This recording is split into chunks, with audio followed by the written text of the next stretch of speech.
아멘. 오늘은 본문 예수를 먼저 좀 볼게요. 본문 예수로 한 장을 넘어가 보십시다. 로마 군인들이 채찍질 당한 예수님을 병영돌 안으로 끌고 가자 거기 있던 군인들이 예수님을 희롱합니다. 그들은 예수께 왕권을 상징하는 자줏빛 옷을 입히고 가시로 엮은 왕관을 머리에 씌웁니다. 유대인의 왕 만세, 군인들은 왕의 홀이라고 지어준 갈대를 빼앗아 그것으로 예수님의 머리를 치며 그에게 침을 뱉고 꿇어 절합니다. 그들은 채찍질 당하여 만신창이가 된 사형수를 가운데 두고 마음껏 조롱하며 괴롭힙니다. 그러나 그 희롱은 성경을 이루고 사실을 선포하는 것이었습니다.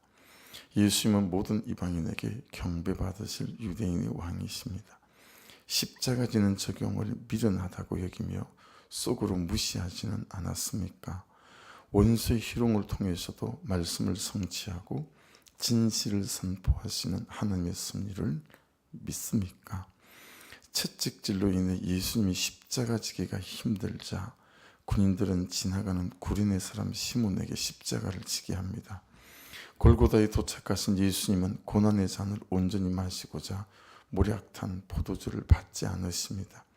군인들은 예수님을 십자가에 못 박고 유대인의 왕이라 쓰인 죄패를 붙이며 예수님의 옷을 가지고자 제비를 뽑습니다. 제자들로부터 버림당한 예수님 옆에는 오직 십자가에 함께 못 박힌 강도 둘만 있습니다. 그러나 자기 목숨을 많은 사람의 대속물로 주고자 십자가에 못 박히신 예수님은 구약을 성취하며 왕으로 선포되십니다. 구레네 사람 시몬처럼 내가 억지로 지고 있는 십자가는 무엇입니까? 예수님처럼 누군가의 구원을 위해 내 제표를 보여주며 간증을 나누고 있습니까? 유대인들은 십자가 아래로 지나가면서 예수님을 모욕합니다. 그리고 예수님을 향해 십자가에서 내려오라고 조롱합니다. 종교 지도자들도 예수님이 남은 구원했지만 자기는 구원하지 못한다며 희롱합니다. 유대인들은 그리스도가 기적과 성공과 승리를 준다고 믿었기에 십자가에 달려있는 왕은 상상할 수도 없었습니다. 그러나 예수님은 자신을 구원하지 않고 십자가에 끝까지 달려있었기에 남을 구원하고 새 성전을 지으며 만왕의 왕이 되셨습니다. 이처럼 원수의 희롱에도 끝까지 십자가에서 내려오지 않을 때 나 또한 왕이 주신 구원의 사명을 이루게 됩니다. 너 자신을 구원하여 십자가에서 내려오라는 가족과 이웃의 희롱을 듣고 있습니까? 한 사람의 구원을 위해 끝까지 십자가에 달려있기로 결단합니까? 두 가지만 좀 거기다 보태면요. 여러분 사복음서를 다 보시면 십자가에 달리시고 죽는 과정은 굉장히 심플합니다. 굉장히 단순하게 기술을 했어요, 말씀이. 그런데 십자가 지기 전까지의 과정은 굉장히 지난한 과정이고 그리고 디테일하게 묘사하고 여러 과정들을 상세히 기술해 놨습니다. 그러니까 하나님께서 십자가 지는 것보다도 그 앞에 있는 것들이 훨씬 더 예수님이 당하는 모욕과 수치가 잘 드러나 있습니다. 고통도 더 많고요. 채찍질이 어떤 채찍인지 아시죠? 가죽끈의 쇠나 짐승의 뼈, 날카로운 부분들을 달아서 몸에 휙 감겨놓은 다음에 다시 풀어낼 때는 하나하나마다 살점이 뜯겨 나오는 채찍이었어요. 그래서 한두 대 맞아도 사람이 견딜 수 없을 만큼 지독한 고통을 느낄 수밖에 없는 이제 그런 것들, 채찍질부터 그랬어요. 가시멜리관이 그랬고 십자가는 그 채찍질 뒤에 예수께서 지기에는 도저히 무거워서 예루살렘에 가보시면 비아돌로사 거리를 이렇게 걸어가면 예수님께서 십자가 지시다가 엎어진 장소마다 다 전부 다 표식을 해두었어요. 그래서 그냥 뭐랄까 희한한 어떤 마음의 감정들이 그때 교차됐던 것 같아요. 제일 마음이 그랬던 때가 그 비아돌로사 거리를 걸을 때 저는 그랬었고, 요한복음 21장에 나타나는 다시 고기 잡고 있는 그들에게 예수님이 나타나셨던 그 장소, 달빛이 있고 밤에 거기를 갔거든요. 그 길 갔을 때 그리고 팔복을 전한 그 장소에 교회를 지어놨는데 언덕 위에 팔복교회라고 있긴 한데요. 그 아래 갈릴리 그 물 위에다가 지어놓은 게 있어요. 그래서 건물만 있고 속은 아무것도 없어요. 물이 들어갔다 나갔다 해요. 바위가 있고 거기서 정말 큰 은혜도 또 통해도 눈물도 있었던 그런 장소였었는데 하나님께서 왜 이런 고통을 예수께 허락하셨을까? 그러니까 여러분 십자가의 죽음이 우리 죄의 용서와 구원을 위한 거라면 십자가만 있으면 되는 거잖아요. 근데 그 전에 왜 이런 고통을 당하게 하셨을까라고 하는 거죠. 우리가 이제 기억할 건 뭐냐면 여러분 하나님의 뜻을 벗어나서 우연히 일어나는 일들은 없지요. 그래서 우리의 삶에 일어나는 일들과 사건들을 해석할 때 우리가 때때로 난감해지죠. 왜 이런 일을 허락하셨을까라고 하는 것 때문에요.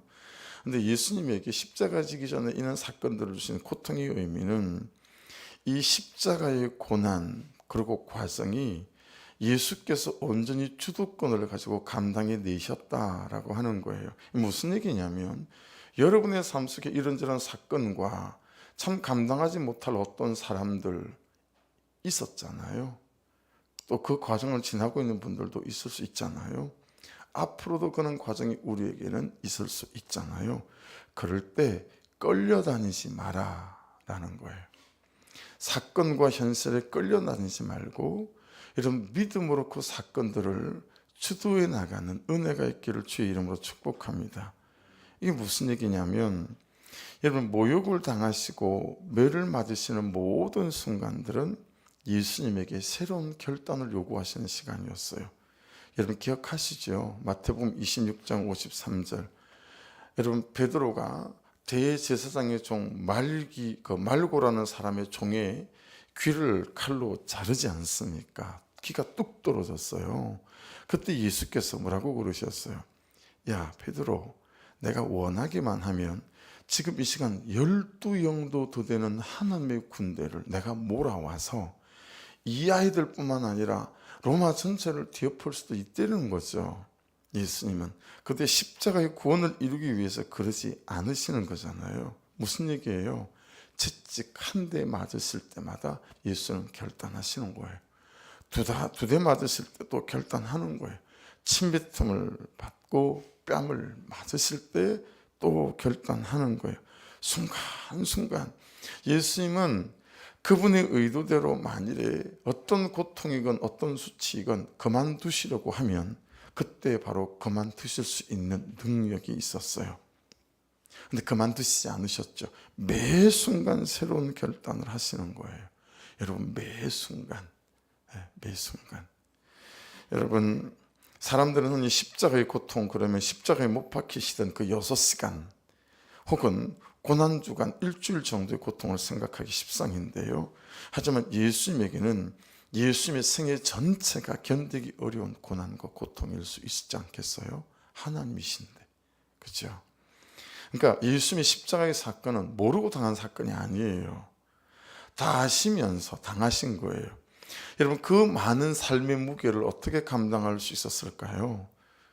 그러고 보면 마가복음 1장 35절에 딱 해석이 되죠. 그분이 새벽마다 왜 아버지 앞에 나가서 그 한적한 곳에서 기도하셨을까?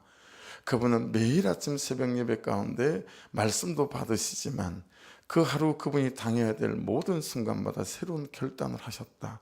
주여 구원을 위하여 사랑을 위하여 이 하루도 내가 다시 결단하며 이 걸음을 걸어가게 도와주십시오. 그 결단의 연속 속에 예수께서 사셨다라고 하는 것을 알 수 있습니다. 또 하나는 이 구약 말씀의 언약의 성취죠. 신명기 21장 23절에는 여러분 뭐라고 말씀되어져 있냐면 나무에 달린 자마다 하나님께 저주를 받은 자다라고 되어져 있어요. 대제사장과 바리새인과 서기관들과 유대인들은 어쨌든 예수님을 십자가에 매달아서 저주받은 것처럼 보여야 했어요. 근데 여러분 유대인의 율법에는 사형수들은 돌로 쳐 죽이게 돼 있어요. 석형이에요. 대대로 석형입니다. 석형이지 그들의 율법에는 법에는 나무에 매달아 주는 경우가 없어요. 근데 나무에 매달아 죽이는 건 로마법이었거든요. 십자가.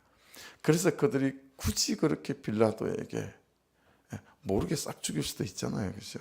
그 빌라도에게 끌고 가서 나무에 매달아 죽여서 이 신명기 21장 23절 말씀대로 그들이 예수가 저주받아 죽은 거다, 이걸 세상에 보이고 싶었던 것이었죠. 근데 여러분, 갈라디아서 3장 13절에 이렇게 말씀하세요. 그리스도께서 우리를 위하여 저주를 받은 바 되사 율법의 저주에서 우리를 속량하셨으니 기록된 바 나무에 달린 자마다 저주 아래에 있는 자라 하였습니다. 예수께서 왜 십자가를 굳이 지셨는지, 그럼에도 불구하고, 그죠? 우리 죄를 속량하기 위함이다라고 하는 걸 명백히 잘 말씀하십니다. 그때 이사야 53장 5절 말씀이 이루어지신 거잖아요. 말씀대로 그대로 이루어졌어요. 그가 찔림은 우리의 허물 때문이요, 그가 상함은 우리의 죄악 때문이라. 그가 징계를 받음으로 우리가 평안을 누리고 그가 채찍에 맞음으로 우리가 나음을 받았도다. 할렐루야. 이 구약 시대의 이 말씀이 현재 완료로 기록이 됐어요. 미래 완료 이렇게 기록이 된 게 아니고요, 현재 완료로 예수께서 십자가에 달리실 때 우리의 죄도 죽고 우리의 사망도 죽은 줄로 믿습니다. 이게 깊은, 그러니 여러분, 예수의 머리 위에 오늘 본문 예술 중에서 제일 많이 와닿는 게 그것이었습니다. 거기 두 번째 단락에 나와 있는 거, 그렇죠? 군인들은 예수님을 십자가에 못 박고 유대인의 왕이라 쓰인 제표를 붙이며 예수님의 옷을 가지고 제비를 뽑습니다. 그 밑에 적용 질문, 구레네 사람 시몬처럼 내가 억지로 지고 있는 십자가는 무엇입니까? 예수님처럼 누군가의 구원을 위해 내 제표를 보여주며 간증을 나누고 있습니까? 억지로 지는 십자가 혹시 여러분에게 없었습니까? 그게 아버지일 수도 있고요, 그런 자식들이 한둘이 아니잖아요. 부모님을 십자가로 여기는 사람들, 내 다른 가족일 수도 있고요. 근데 어떻게 하죠? 제표를 보여주면서까지 내가 이런 죄인입니다 라며 나의 가족들과 친구의 구원을 위하여 내 삶이 드려지는 삶인가에 대해서 참 깊은 울림이 있고 질문이 되어집니다. 여러분, 속지 마시고요, 항상 은혜는, 말씀은 힘이 있습니다. 그 안에서 순간마다 결단하시는 그런 은혜가 있기를 주의 이름으로 축복합니다. 여러분, 예수께서 십자가에 매달려 있을 때 이 사람들이 하는 걸 보면 그렇게 생각하지 않았을까요? 맞다, 결국은 우리가 옳았다, 그런 거죠. 지나가는 자들은 머리를 흔들며 예수를 모욕하여 이르되 성전을 헐고 살에 짓는다는 자요, 내가 너를 구원하여 십자가에서 내려오라 하고 그와 같이 대제사장들도 서기관들과 함께 희롱하며 서로 말하되 그가 남은 구원하였을 때 자기는 구원할 수 없도다. 여러분, 성도들 가운데, 권사님 가운데, 집사님들 가운데 이래 보이는 사람이 있어요, 없어요? 있어요. 그렇게 복음을 전하고 그렇게 교회로 영혼들을 초대하고 세워나가는데 그 권사님의 집안을 살펴보면 남편도 예수를 안 믿고 자식들도 그래 보이고, 이게 좀 헷갈리고, 꼭 이 사람들처럼 이렇게 자기는 구원하지 못하고 남은 구원한다, 뭐 이런 것처럼 보이는 경우가 왕왕, 아니 자주 있어요. 여러분, 예수님은요 자신을 메시아라 하시고 그들은 아니라고 말하고, 근데 그 결과와 과정을 이렇게 현재까지의 시점을 이렇게 보니까 예수님께서 너무 무기력하게 십자가에 매달려 있는 것을 보는 거죠. 그래서 자신들의 판단이 옳다고 생각하는 거예요. 역시 우리가 옳았다, 저봐, 메시아 아니라니까. 여러분이 잘하는 얘기나 세상에서 잘하는 얘기는 결국 돈이 이긴다니까. 혹시 그래 보신 적 있으시죠? 야, 봐봐, 결국 돈이 힘이야, 뭐 이런 거죠. 여러분, 십자가는 인간의 자리로 볼 때는 패배의 자리예요. 들을 말을 들었습니다. 얼마나 모양 빠집니까? 여러분, 유다가 그가 나보다 옳도다 했을 때 얼마나 모양 빠지겠습니까? 그죠? 얼마나 창피하고 수치스러웠겠어요. 그런데 그 십자가가 결국은 내 죄를 사하고 나를 살리고 가정을 살리고 공동체를 살리게 되어지는 거죠. 혹여 여러분, 그것이 여러분의 부끄러움이 되지 않기를 주의 이름으로 축복합니다. 그 과정들을 통해서 여러분 나를 세워가시고, 그 과정들을 통해서 또한 가정을 세워가시고 사람들을 세워가게 하실 줄로 믿습니다.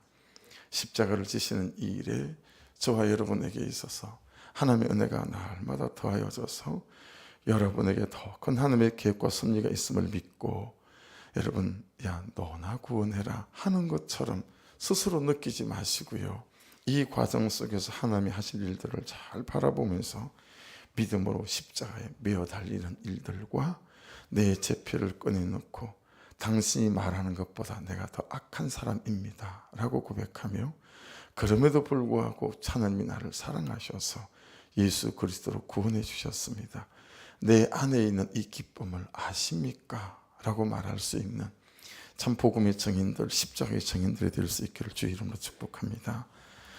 묵상 시작하겠습니다.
우리 교회는 새벽 예배가 토요일은 없으니까요, 금요일 저녁이 내일 새벽 예배다 생각하시고 항상 오시는 그런 부분이 있으면 좋을 것 같아요. 그리고 내일 이번 주일이 부활주일이기 때문에 오늘은 8시에 합니다. 영화를 봅니다.